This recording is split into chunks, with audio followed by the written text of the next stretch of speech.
based on the clock. There's the center of our clock. Arbitrarily go up about an inch, let's say, to 12 o'clock, down an inch to 6, over an inch to 3, over an inch to 9. And then we go in-betweeners based on kind of an arc. So if we imagine a straight line between those two, we go outside of the straight line a little bit.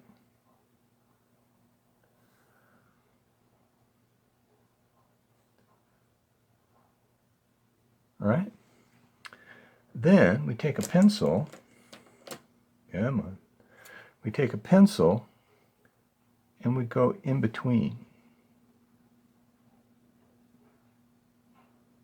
The reason I use a pencil here is so I don't mistake the dots which are going to be used for these guidelines that aren't. Now you can take these pencil lines straight across to the guideline on the other side. And on a good day, your lines will pass right through your your center line. Okay? These are done with very quiet lines, and we're going to use them for to help us curve. Because with kids, you have to tell them what kind of curve you want. So this is how I do it. I tell them to go up that guideline a little ways and then curve over. Up the guideline a little ways and then curve over. Going about halfway, really. Halfway and then turn over. And I'm using the same movement of my hand every time.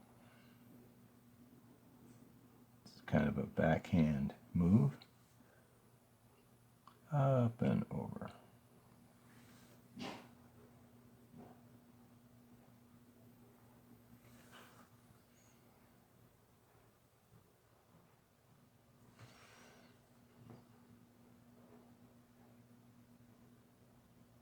Okay. Now, where was our top? I don't know where our top was, but it doesn't matter at this point.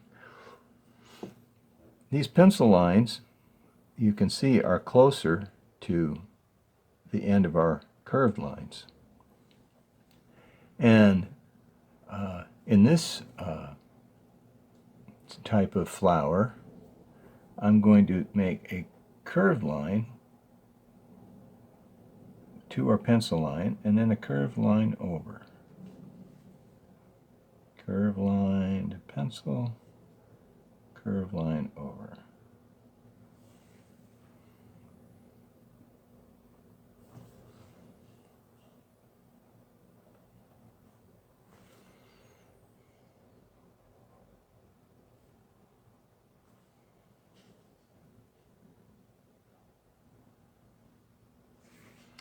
It's not an exact science.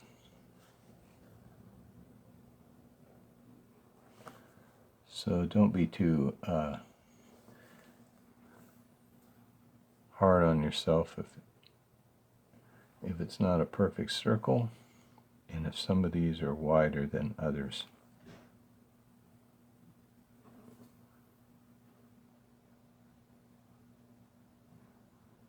Okay.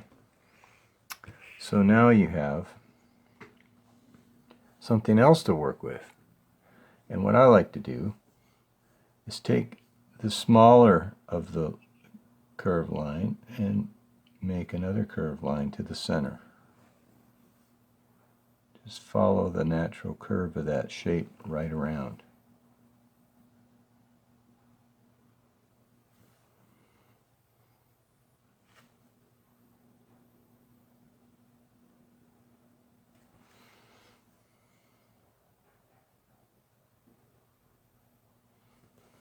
I encourage your kids and yourself to move that paper so you can see where you're going.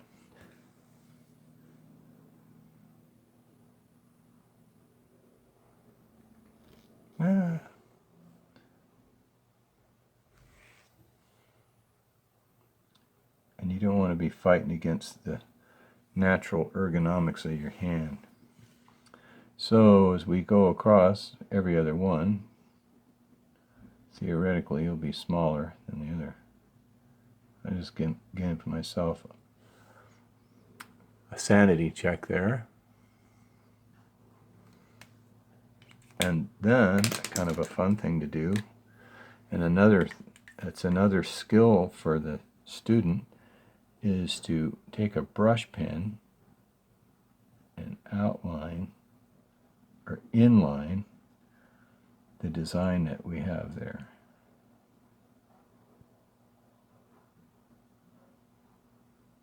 And by doing that,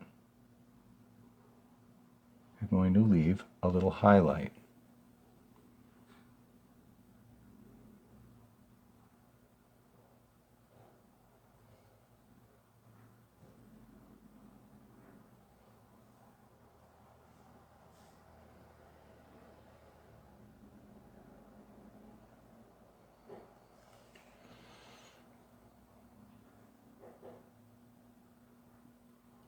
This is a Pentel brush pen.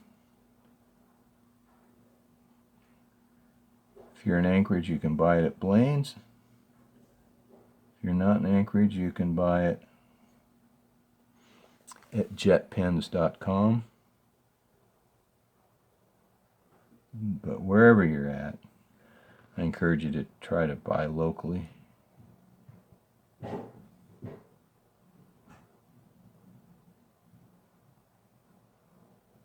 And it's a very good pen. Recommended to me by a person voted as the best caricature artist in the world. His name is Jan Optebeek. And I was sharing with him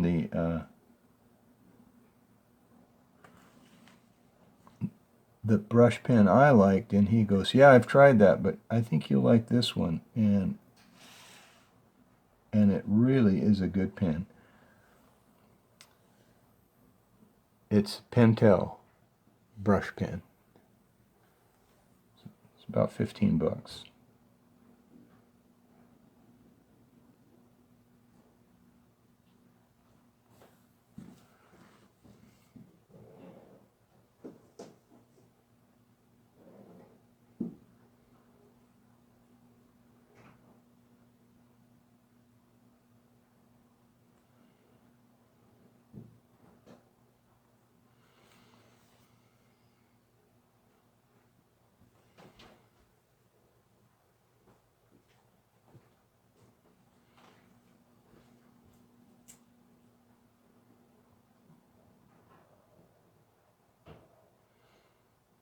Okay, you get that far. Yeah, I'm going to cut this one down a little bit.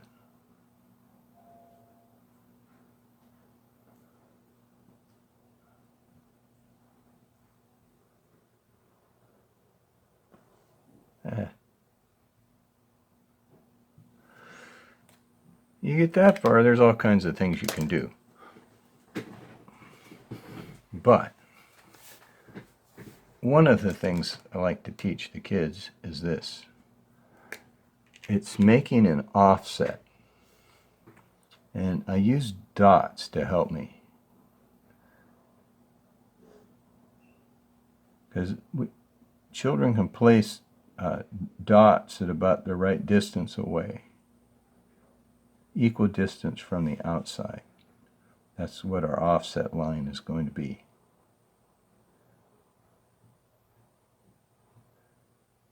Okay, you get the idea. Well, I'll just keep going because it's good for me too.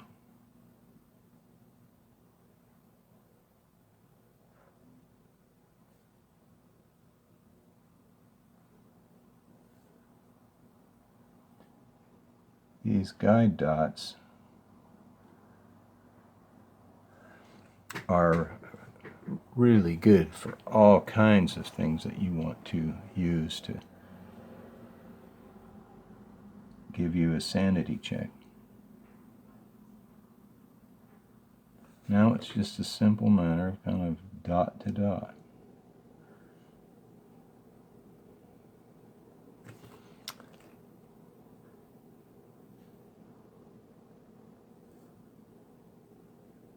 If you tried to do this without the dots, I guarantee you you'd have much more unevenness.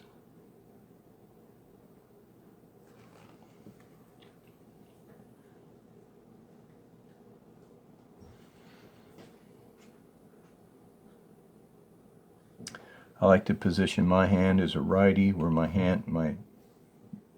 pen is coming to my body like this, and as it does, I can see the whole travel of the pen, and there's no blind spots.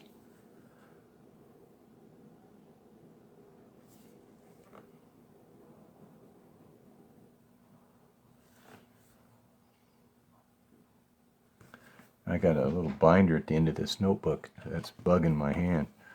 That's the only reason why I'm not moving it so much right now.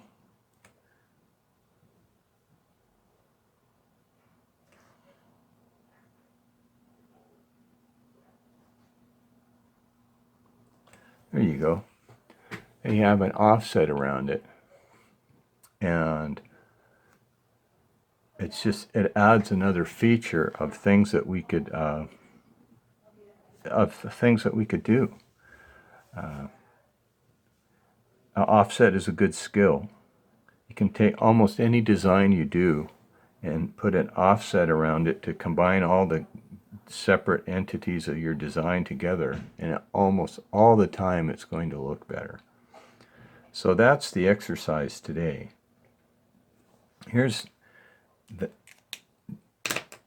While I got the time going, what's kind of fun is to take a gray marker and pretend there's just a shadow on the inside or something like that.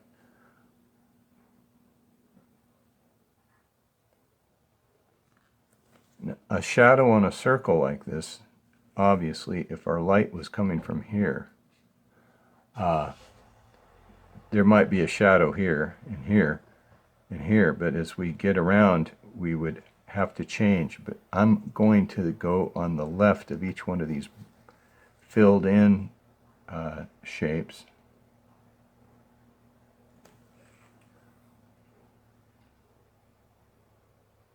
So I'm not really going with a light source here.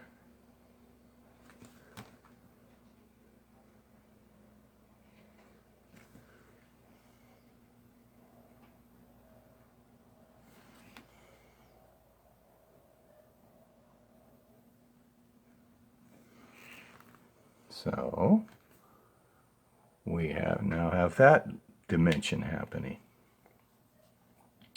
And I suppose if we wanted to, we could do anything we want.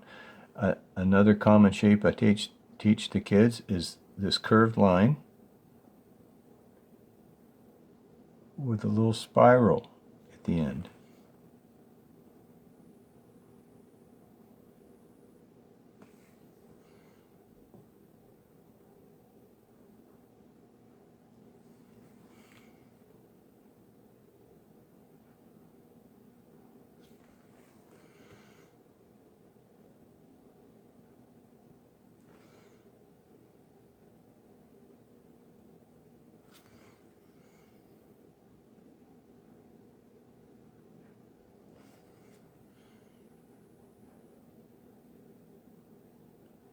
I'm making it with a backhand movement.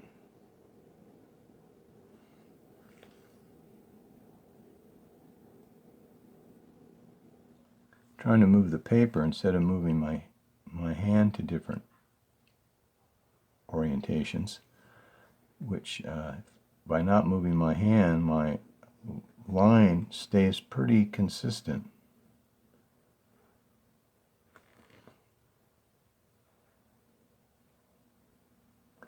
I don't know how it's going to be when I get to my starting point. We'll find out how far off I am. Anyway, there you go. That's just something else you can do there. But that's the kind of fun things I'm doing lately to get children to move their hands and to learn to draw and learn to ways like just breaking up a circle like that into 12 or into 8 sections. And then simply by doing the 2 loops, we have 16 sections. And that's something that my 6-year-old and 8-year-old student can do quite well. So anyway, that's the lesson for today. They were a little sick. They couldn't do it. And I'm going to send it over to them, and you get to have it too. Catch you later.